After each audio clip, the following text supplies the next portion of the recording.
Assalamualaikum warahmatullahi wabarakatuh. Kami dari kelompok 5 kelas R4D yang berisikan saya Sami Sabas Abdurrahim, Georgia Kartika Deva, dan Vina Khaira Suada. Di sini kami akan menganalisa data menggunakan Orange Data Mining, dan kami akan menggunakan data tersebut untuk dijadikan klasifikasi, prediksi, dan klasterisasi. Oke, sekarang kita akan membuat klasifikasi menggunakan sebuah data dengan Orange Data Mining. Kali ini saya akan menggunakan dataset itu penjualan motor bekas. Ini saya mengambilnya dari Kaggle. Ini motor underscore second.csv. Ini juga data mentahnya. Di sini ada beberapa kolom ya. Ada model, ada tahun, ada harga, ada transmisi, ada odometer, ada jenis, pajak, konsumsi BBM, dan mesinnya. Nah, sekarang kita langsung aja ke data Orange. Nah, di sini ada widget-widget yang bisa digunakan untuk memvisualisasikan atau mengolah data tersebut menjadi sebuah informasi. Yang pertama, si file ini kita harus menginput data ke dalam file. Ini bisa diklik, bisa di-drag, bisa diklik kiri. Nah, itu tergantung nyamannya seperti apa. Bebas, semuanya boleh dilakukan. Nah, kita double klik untuk masuk ke data. Nah, di sini kan ada iris tab. Ini belum ada data yang kita mau input. Kita harus ambil datanya dulu. Sebentar, kita ke motor. Oh, ada. Oke, kita open. Nah, ini sudah ganti ya. Ini ada kategorikal, numerik, terus ada teks, ada feature, ada target, ada meta. Nah, yang menjadi target adalah transmisinya. Jadi, kita mengelompokkan sebuah motor dengan transmisi. Ya, misalkan si motor itu otomatis atau kopling atau manual, dan kita bisa lihat nanti. Ini klasifikasi itu supervised, jadi harus memiliki target ya. Nah, di sini saya menyebutnya adalah benang yang harus dikaitkan dengan widget lain. Seperti not responding, jadi harus tunggu sebentar. Oke, ini data table. Nah, di sini di data table itu ada 0,1 missing data. Yang artinya kita harus menghilangkan missing data itu dengan, kita tarik lagi, ada yang namanya preprocess. Kita harus hilangkan dengan preprocess. Nah, di sini ada input missing values. Terus diklik, sebenarnya sudah ada, cuma harus dicontohkan ulang. Ini ada average, ada replace with random value, ada remove rows with missing value. Sekarang kita menggunakan average aja. Jadi mereka yang ngolah sistemnya sendiri. Data table lagi. Nah, sudah ada tulisan no missing data. Itu artinya datanya sudah bisa digunakan untuk diolah. Nah, di sini saya akan menggunakan 3 algoritma, yaitu naive Bayes. Di sini harus kita ubah lagi. Ini proses data yang sudah diproses, lalu ke data di naive Bayes. Nah, di sini juga seperti itu. Ini ada tree. Kita ulangi. Oke. Ada data lagi. Ya, data pakai neural network. Oke. Nah, ketiganya, ini kita harus sangkutin lagi ke yang namanya test and score. Seperti seperti ini. Nah, jangan lupa datanya, karena data yang ada di preprocess itu harus dimasukkan ke test and score. Biar si algoritma test and score ini bisa melihat yang mana yang paling bagus. Di sini kita tambahin matrix. Confusion matrix. Nah, di sini kita bisa lihat. Ini saya akan menggunakan random sampling yang target set size-nya itu sebesar 95. Nah, di sini sudah terlihat bahwa naive Bayes, tree, dan neural network itu ada perbedaan dari akurasi. Dan ada juga persamaannya di naive Bayes sama neural network itu sama-sama 100%. Jadi, misalkan kalian menggunakan salah satunya, salah satu antara naive Bayes atau neural network, itu nggak apa-apa. Karena sama-sama 100%. Ini kalau ditarik lagi bisa ke tree viewer. Nah, kita lihat tree-nya. Nah, ini modelnya. Tree, ini misalkan si model ini dia automatic atau bukan. Kalau dia automatic, pasti ada tuh, ada bit AT, straight, genio, PCX, dan various 125. Kalau misalkan dia model lain, modelnya apa? Dia kopling atau manual. Nah, kopling ada sendiri dan manual juga ada sendiri. Seperti itu. Ini confusion matrix-nya yang dari si ketiga itu, dia menganalisa seperti ini. Oke, itu bisa dilihat ada 100, totalnya ada 100 yang di bagian kanan pojok, kanan bawah pojok. Nah, tree itu bisa berubah-berubah. Nah, dari ketiga ini, yang bisa dilihat di hasilnya adalah Synapse Bayes sama neural network itu memiliki hasil yang dengan akurasi 100%, yang dimana itu hasil paling tinggi dari ketiga algoritma yang telah digunakan gitu. Jangan lupa di save ya, save as, terserah menggunakan apa. Nah, si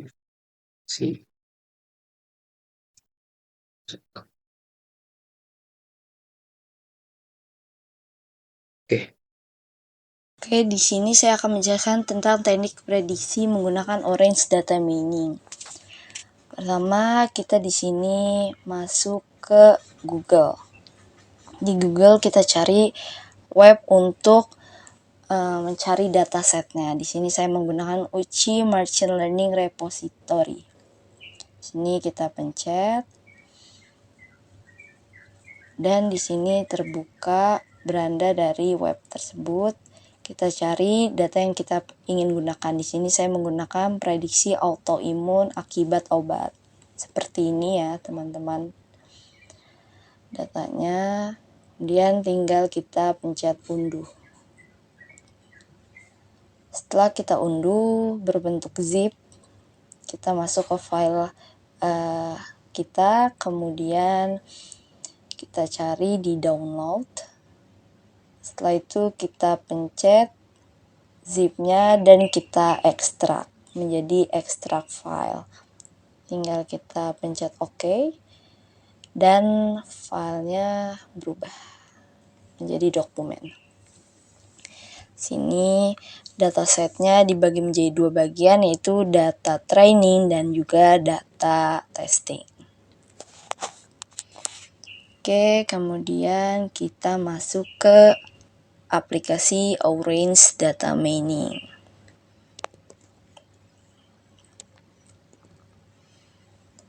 Oke, kita tunggu karena loading.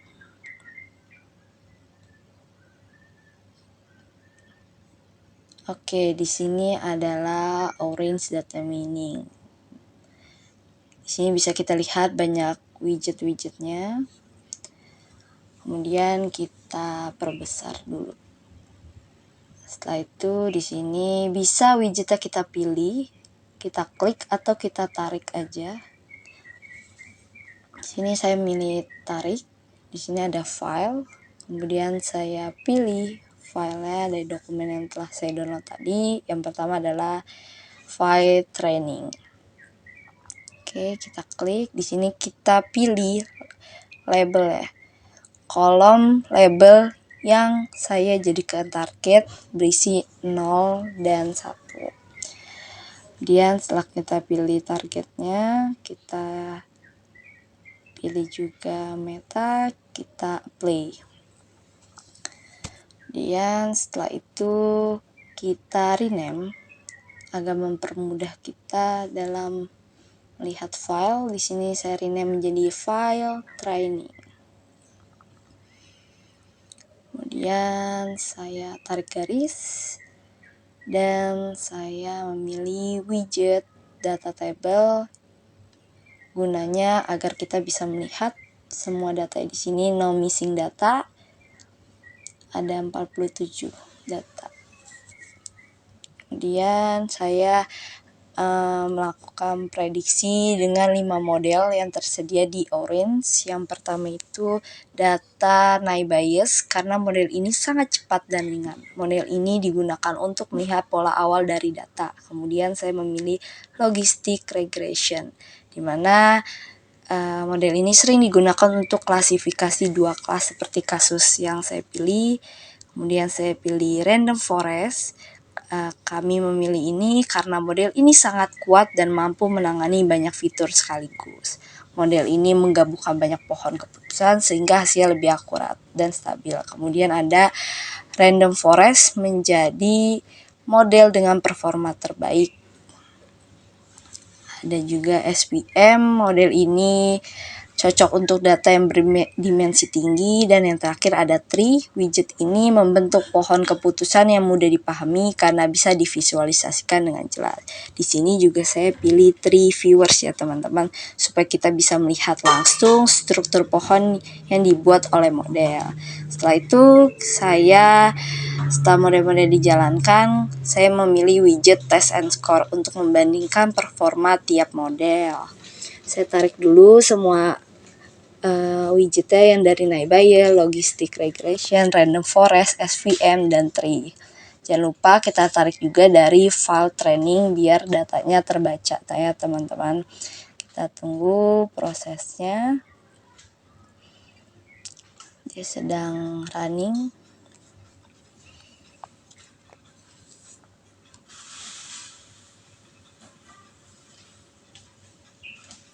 Oke. Sini saya rapikan dulu. Dan kita tarik conversion matrix. Oke.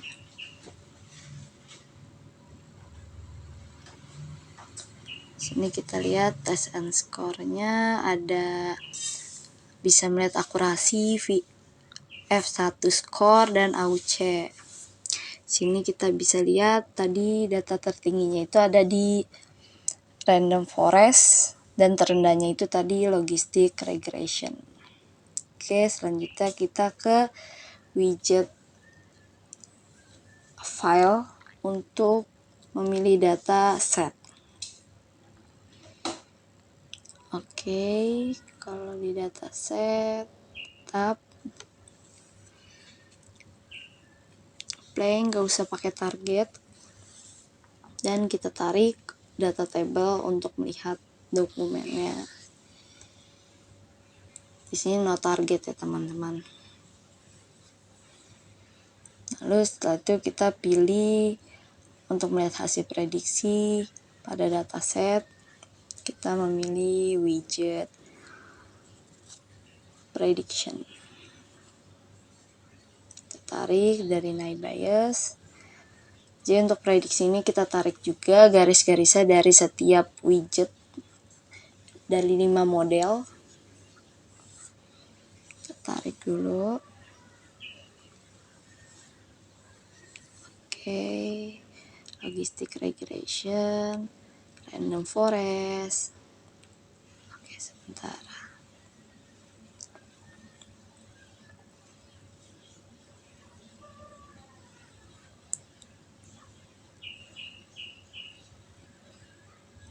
Tarik juga dari file testing, kita rapikan.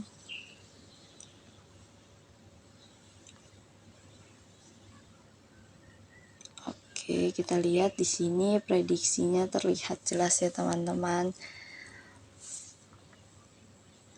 Oke, datanya terlihat. Oke. Sini setelah itu kita juga melihat di tree viewer. Di sini bisa kita lihat bagan dari pohon data yang telah kita gunakan. Jadi dari model yang kami coba, kami menyimpulkan bahwa Random Forest adalah model terbaik untuk melakukan prediksi pada dataset ini karena memiliki hasil yang paling akurat dan stabil. Teknik ini membantu kami memahami bagaimana data bekerja dan model mana yang paling efektif untuk digunakan. Oke.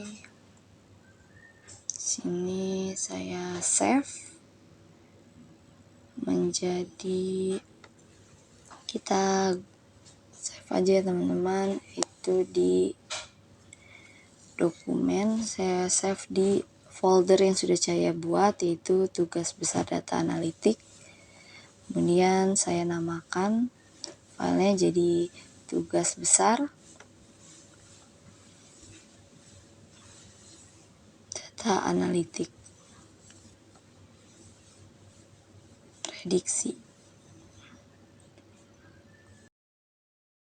Selanjutnya ada data clustering, yaitu mengelompokkan data dengan karakteristik yang sama. Datanya kita ambil dari Kaggle, yaitu Language Exam Result. Lanjut, masuk ke Orange, pilih widget file, klik 2 kali pada widget file, dan klik icon folder dan pilih data yang sudah di-download. Selanjutnya pilih widget data table untuk melihat isi dari data yang kita gunakan. Di sini terlihat 300 missing data dan 6 feature. Selanjutnya, hubungkan widget file dengan widget preprocess. Selanjutnya, klik 2 kali pada widget preprocess dan pilih normalize feature, yaitu normalize to interval 0,1. Selanjutnya, pilih widget data table, hubungkan dengan widget preprocess, dan kita akan melihat data hasil normalize dari preprocessing. Selanjutnya, jangan lupa kita rename ini menjadi data original dan ini menjadi data normalisasi.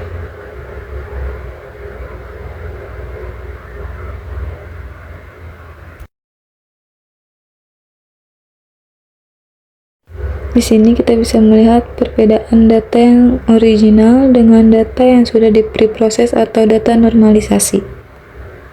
Selanjutnya, hubungkan widget preprocess ke widget K-means. Di sini kita memilih fixed dengan nilai 3 karena mau membuat clustering menengah, mahir, dan pemula. Selanjutnya, kita pilih widget scatterplot untuk menampilkan visualisasi hasil clustering. Di sini XCCA-nya bisa diubah-ubah, tapi kita pakainya cluster, dan XCCA-nya juga bisa diubah, tapi kita pakainya lang level. Di sini juga kita bisa mengubah color ya, tapi kita pakai cluster, shape-nya juga, dan lain-lain bisa diubah. Selanjutnya, pilih widget data table dan hubungkan ke widget K-means. Dan jangan lupa untuk di rename di sini menjadi data hasil clustering.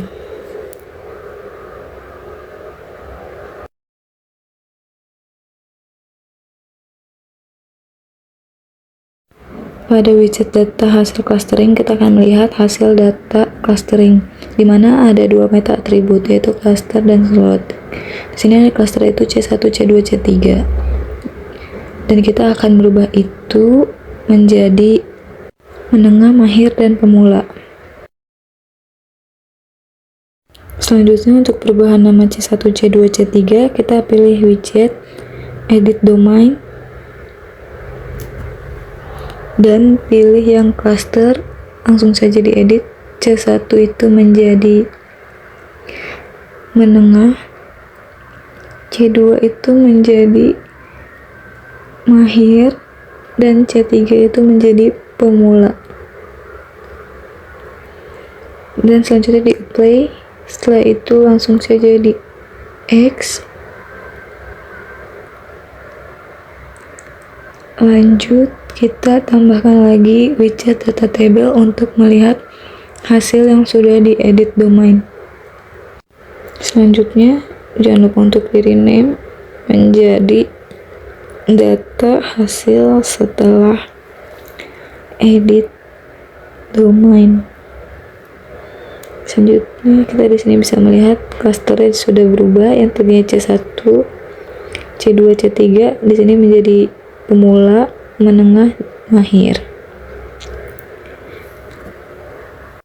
Jika sudah, kalian bisa save data kalian.